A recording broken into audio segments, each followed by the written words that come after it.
आप सुन रहे हैं रात की कहानी मेरे यानी रोहित के साथ।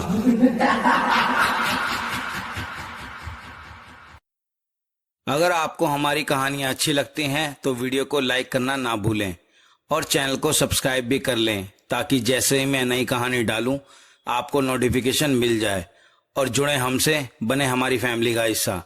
तो आइए बिना किसी देरी के कहानी शुरू करते हैं।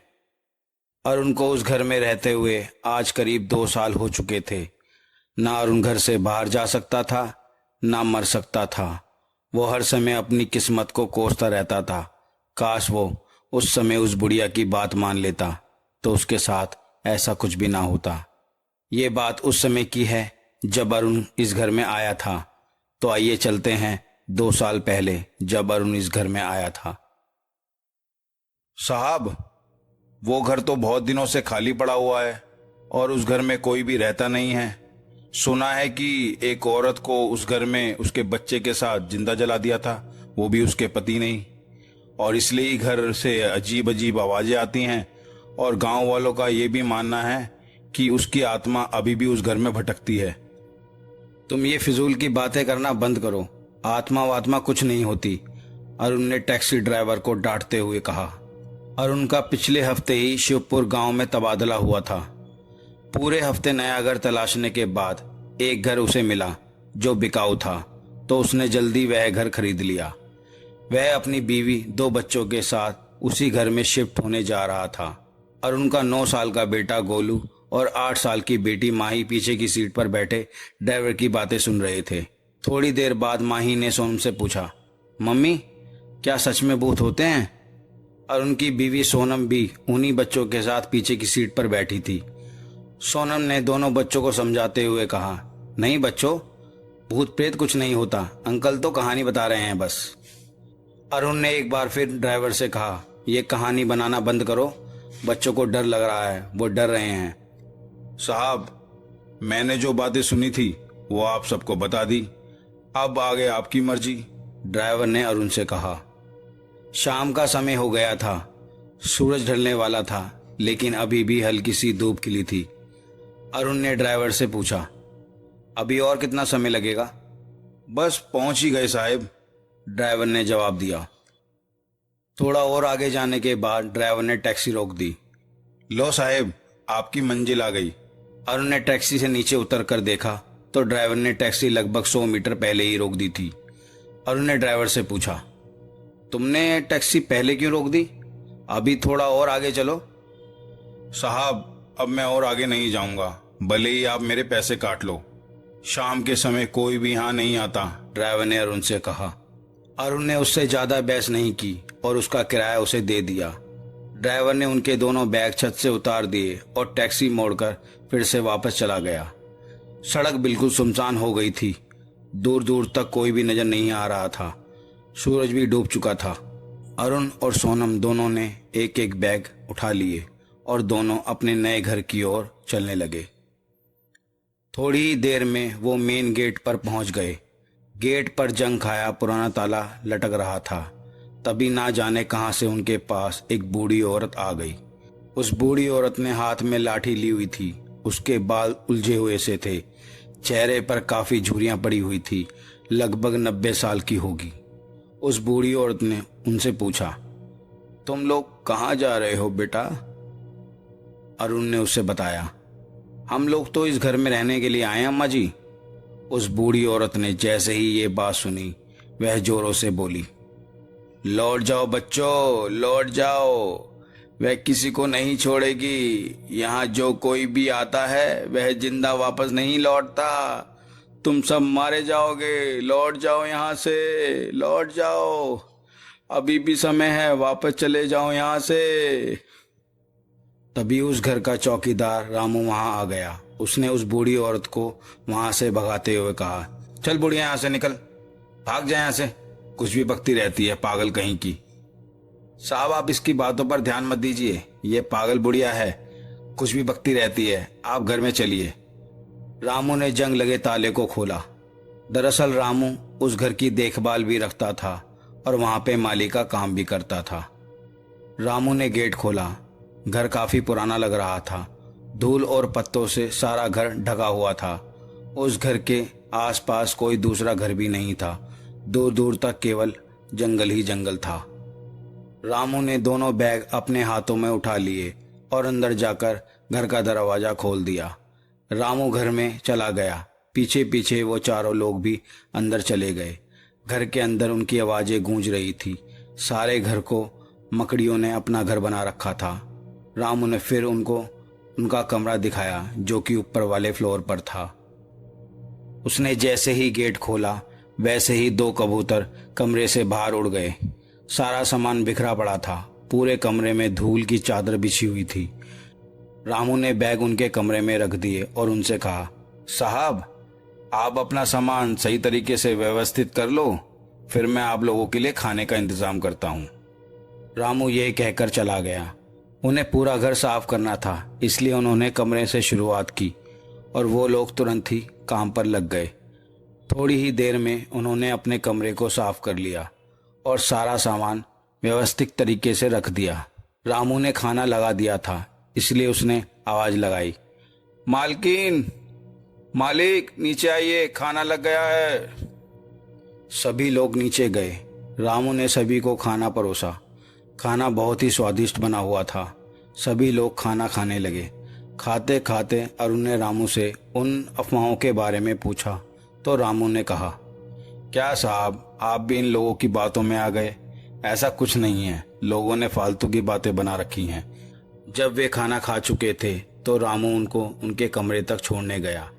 अरुण ने देखा कि उनके कमरे के पास एक कमरा और है जिस पर बहुत बड़ा ताला लगा हुआ है।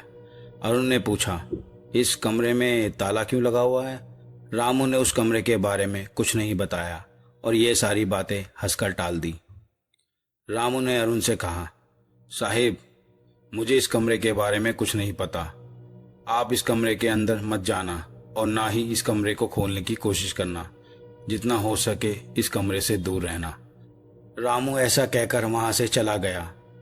फिर वे सभी लोग कमरे में आ गए। सोनम ने अरुण से पूछा, माही कहाँ है? अरुण ने देखा कि माही उनके बीच में नहीं थी। अरुण ने उधर उधर देखा पर माही कहीं भी नहीं दिख रही थी। अरुण ने घबरा कर सोनम से पूछा, कहाँ गई माही? अभी तो यहीं थी।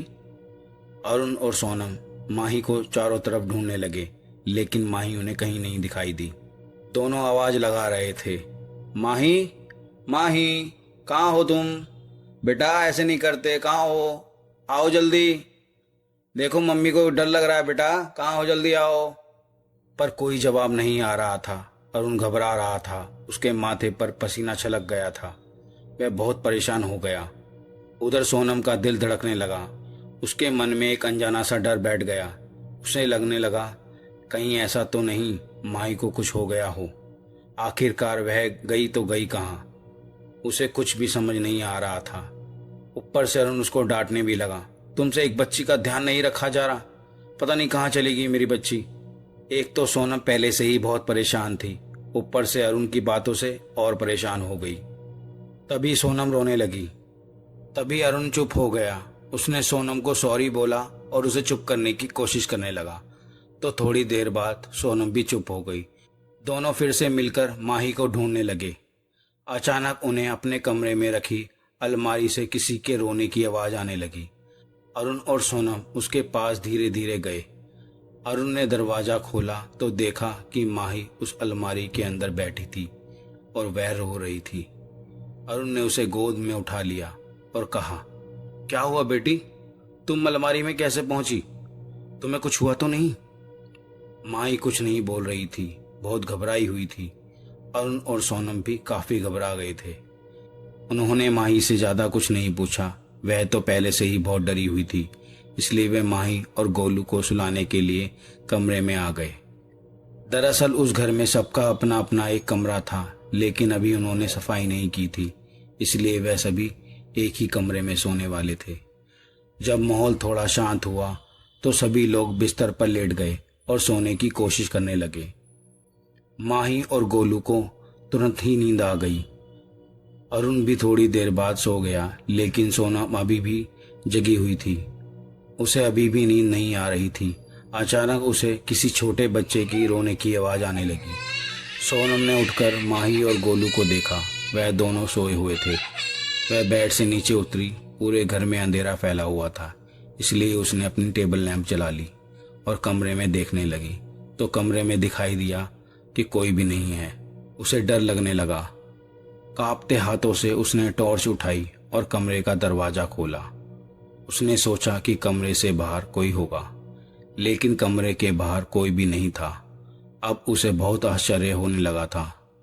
उसके साथ ही साथ उसे डर भी लग रहा था। उसका डर बढ़ता जा रहा था। जब कोई आसपास है ही नहीं तो रोने की आवाज कहां से आ रही है, यही सोनम सोच रही थी। उसकी सोच खत्म होने ही वाली थी, तभी उस बच्चे के रोने की आवाज फिर से आने लगी। उसने ध्यान से सुनने की कोशिश की तो उसने सुना उस बच्चे की रोने की आवाज पास के बंद कमरे से आ रही थी। डरते डरते वो धीरे धीरे उस कमरे के पास गई।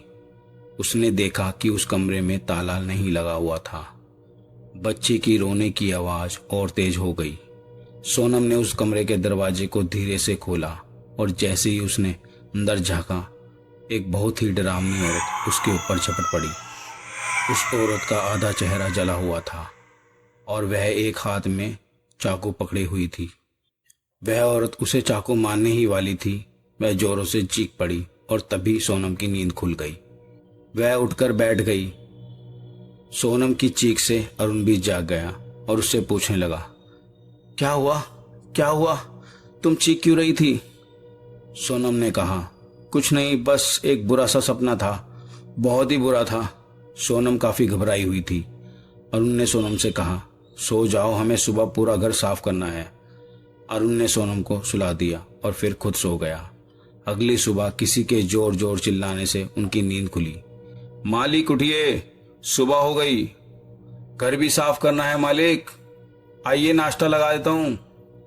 सोनम ने अरुण को अपने सपने के बारे में सब कुछ बता दिया तो अरुण कहने लगा, तुम्हें टेंशन के कारण वो सपना आया होगा, तुम चिंता मत करो, वह एक सपना था बस, चलो नाश्ता करते हैं। अरुण और सोनम नीचे गए। अरुण को ड्यूटी पर जाना था, इसलिए सोनम ने जल्दी से नाश्ता बना दिया। दोपहर के लिए टिफिन बांध दिया। अरुण ड्यूटी पर चला गया। सोनम ने माही और गोलू को नाश्ता कराया और खुद नाश्ता करके घर साफ करने में लग गई। घर को साफ करते समय सोनम को एक तस्वीर मिली जिसमें एक औरत अपने बच्चे को गोद में लिए हुई थी। सोनम ने उस तस्वीर पर ज्यादा ध्यान नहीं दिया और उसे पहुंचकर फिर से वहीं रख दिया। माही को बहुत तेज बुखार था, इसलिए उसने माही को बुखार की गोली खिला दी और उसे आराम करने के लिए बोल दिया। सुबह रामू के साथ एक छोटा सा बच्चा भी आया था। वह बच्चा लगभग 2 साल का होगा। रामू भी घर की सफाई करने में सोनम की मदद कर रहा था।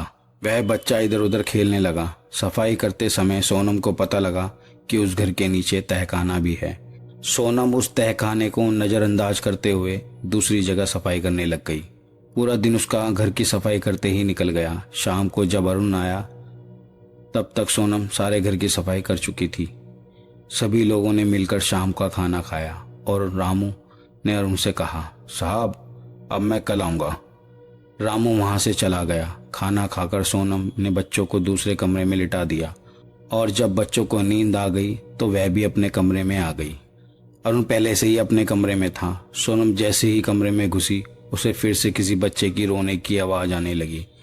उसने जल्दी से अरुण को कहा वह आवाज़ सुनने की कोशिश करे और उनको भी उस बच्चे के रोने की आवाज़ आने लगी। उन्होंने हिम्मत करके बाहर जाकर देखा, आवाज़ नीचे से आ रही थी। वह दोनों लोग नीचे उतरे तो उन्होंने देखा कि सामने कुर्सी पर वही छोटा बच्चा बैठा हुआ है जो सुबह रामू के साथ आया था। उन्होंने समझा शायद रामू उस बच्चे को भूल गया होगा, लेकिन फिर उन्होंने सोचा कि भला कोई अपना बच्चा कैसे भूल सकता है। सोनम और अरुण उस बच्चे को अपने साथ ले गए और उसे अपने कमरे में जाकर सुलाने की कोशिश करने लगे। थोड़ी देर बाद उस बच्चे को नींद आ गई।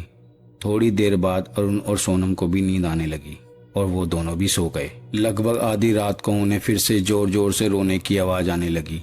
उन्होंने देखा वह बच्चा वहाँ नहीं था, वो गायब था। आवाज़ नीचे से आ रही थी। वह दोनों नीचे उतरकर देखने गए। अरुण और सोनम ने देखा वह बच्चा फिर से उसी कुर्सी पर बैठा रो रहा था। दोनों लोग यह देखकर बहुत चक्के रह गए। उन्होंने फिर से उस बच्चे को उठाया और अपने कमरे में ले गए। वह बच्चा अभी भी रो रहा था। अचानक उस बच्चे को जोर जोर से खांसी आने लगी और उसे देखते ही देखते वह खून की उल्टी करने लगा। सारा बिस्तर खून से रंग गया था। वह दोनों काफी डर गए थे। अरुण पानी लेने के लिए चला गया। सोनम ने अपने बच्चों के कमरे में जाकर देखा तो बच्चे सही सलामत सो रहे थे। फिर से भागकर वह उस कमरे की तरफ गई। अरुण भी नीचे से पानी लेने गया हुआ था, लेकिन उन्होंने देखा वह बच्चा तो उनके कमरे में नहीं था। वह फिर से गायब हो गया था। सोनम और अरुण ने उस बच्चे को बहुत ढूंढा पर वो बच्चा कहीं नहीं मिला। उनके बेड की चादर खून से रंग चुकी थी, इसलिए वह अपने बच्चे के कमरे में जाकर सो गए। अगली सुबह जब अरुण और सोनम उठे तो उन्होंने देखा कि वो अपने ही कमरे में सोए हुए थे और उनके कमरे की चादर भी बिल्कुल ठीक थी। उस पर जरा सा भी खून नहीं था। उन दोनों को कुछ भी समझ नहीं आ रहा था। थोड़ी देर बाद नीचे से रामू की आवाज आई, साहब उठ गए, सुबह हो गई साहब, आइए। अरुण रामू की आवाज सुनकर तुरंत नीचे गया। रामू से कहने लगा, वो तुम्हारा बच्चा कहाँ है जिसे तुम कल अपने साथ लेके आए थे? रामू ने चौंक कर कहा, कौन सा बच्चा साहेब? मेरी तो कोई शादी नहीं हुई, ना ही मेरा कोई बच्चा है। अचानक फिर से उन्हें किसी बच्चे की रोने की आवाज आने लगी। अरुण ने रामू से कहा, देखो उस बच्चे की रोने की आवाज आ रही है। तभी रामू ने कहा, कौन सी आवाज साहेब? मुझे तो कोई आवाज नहीं आ रही। ध्यान से सुनो, बहुत तेज आवाज आ रही है रोने की, अरुण ने कहा। अरुण के बार बार बोलने के बाद भी रामू को कुछ भी सुनाई नहीं दे रहा था और थोड़ी देर बाद वो आवाज आना बंद हो गई और उनके दिमाग में वो बात बार बार घूम रही थी, वो बच्चा कौन था और वो रो क्यों रहा था? आखिरकार इस घर में चल क्या रहा है? और ऊपर से माही की तबीयत भी खराब हो रही थी। उसका बुखार ठीक होने का नाम नहीं ले रहा था। उसी रात अरुण ने सोनम से बोला, सब इसी कमरे में सोएंगे, मुझे ये घर ठीक नहीं लग रहा, जरूर यहाँ कुछ न कुछ गड़बड़ है और अकेले रात में कमरे से बाहर मत जाना। करीब 2 बजे अरुण की आंख खुली तो उसने देखा वो कमरे में अकेला सोया हुआ था। उसके आसपास कोई भी नहीं था। उसकी पत्नी सोनम भी नहीं थी और उसके दोनों बच्चे भी नहीं थे। वो घबराकर पूरे घर में अपने बच्चों और अपनी पत्नी को ढूंढने लगा। जैसे ही अरुण कमरे से बाहर निकला तो उसने देखा उसके पास वाले कमरे का गेट खुला हुआ था। वो उस कमरे की तरफ गया। जैसे ही उस कमरे में घुसा तो उसने देखा उसमें से मांस के सड़ने की बदबू आने लगी थी और उसने उस कमरे में जो देखा उसे देखकर उसे अपनी आंखों पर विश्वास नहीं हुआ। उसकी पत्नी सोनम अपने दोनों बच्चों को मार के उनका मांस खा रही थी। ये देखकर वो जोर से चिल्लाकर रोने लगा। रोते हुए उसकी आंख खुल गई और वो सपना देख रहा था। उठते ही उसने सोनम से पूछा, मेरे बच्चे कहाँ हैं और तुमने उनके साथ क्या किया? क्यों मारा मेरे बच्चों को तुमने? तब सोनम बोली, अरुण तुमने कोई सपना देखा था। तुम बहुत देर से चिल्ला रहे थे और रो भी रहे थे और बच्चे बिल्कुल ठीक हैं। तुम्हें देखकर बच्चे भी रोने लगे। अरुण सर्दियों के मौसम में पूरा पसीनों से गीला हो चुका था और बहुत डरा हुआ भी था और बोला, सोनम ये घर ठीक नहीं है। हमें इस घर को छोड़कर किसी भी हालत में यहाँ से कल सुबह तक निकलना होगा। उस घर को छोड़कर जाने के लिए अपने घर वालों को बोला। वैसे ही माही की तबीयत और ज़्यादा खराब होने लगी और अचानक छोटी सी बच्ची माही अजीब अजीब सी हरकतें करने लगी, जिसे देखकर अरुण और सोनम ने ये सोचा किसी भी हालत में हमें ये घर छोड़कर जाना होगा। सोनम ने माही का हाथ पकड़ा हुआ था और अरुण ने गोलू का हाथ, और जैसे ही वो घर से बाहर निकलने ही वाले थे तभी माही ने अपनी माँ का हाथ जोरों से झटका और उसी कमरे में जाकर बैठ गई।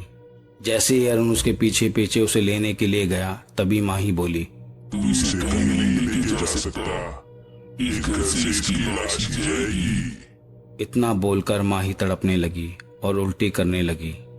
सोनम ने माही को संभाला और तभी अरुण ने रामू को बुलाया। जैसे ही रामू आया, अरुण ने रामू के आते ही गुस्से से उससे पूछा, क्या राज है इस घर का जो मुझे तू नहीं बताना चाहता? सच सच बता, मेरी बच्ची की जिंदगी खतरे में है।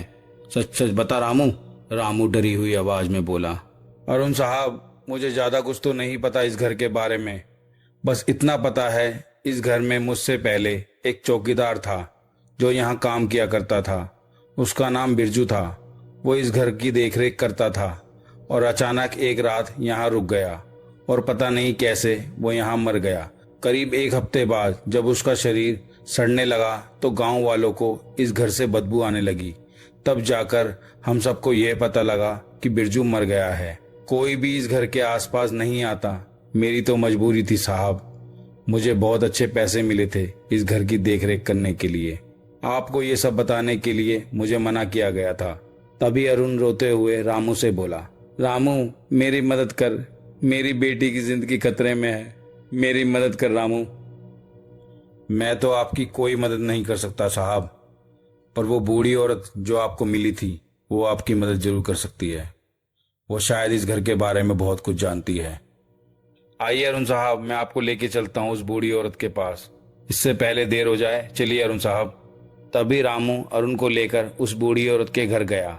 उसका घर गांव में ही था। जैसे ही रामू और अरुण उसके घर पहुंचे, वो बूढ़ी औरत अरुण को बाहर भगाने लगी और बोली, जा यहाँ से, अब तेरे परिवार को कोई भी नहीं बचा सकता। जा यहाँ से।